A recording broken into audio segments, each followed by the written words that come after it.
I have some goodies here that I got to clean up the laptop with. There's several toys that you may want. There's a little vacuum cleaner, which will help us get at some of the stuff in the keyboard. There's a can of air.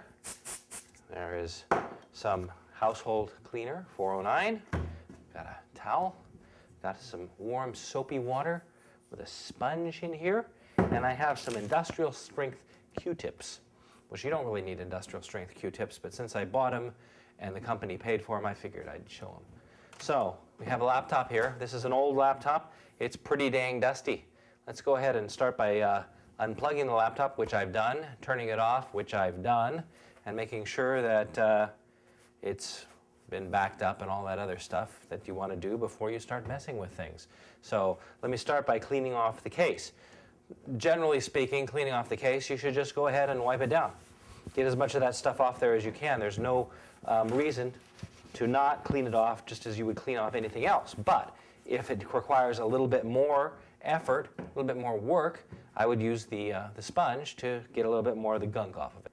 So I'm going to go ahead and just take a little bit of this soapy water here and wring out the sponge really good so it gets dry, because remember, moisture is the enemy of all electronics.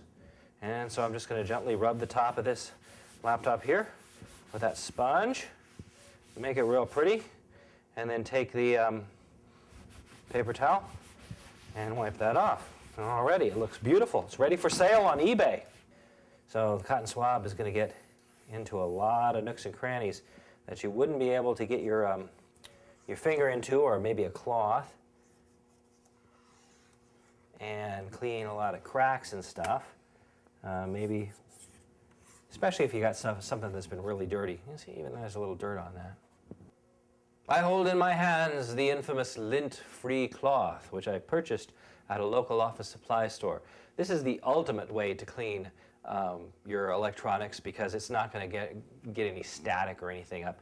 It's also just a very nice little cloth that you can use to rub down all those things that are very dirty. And that's pretty much how you would clean a laptop case.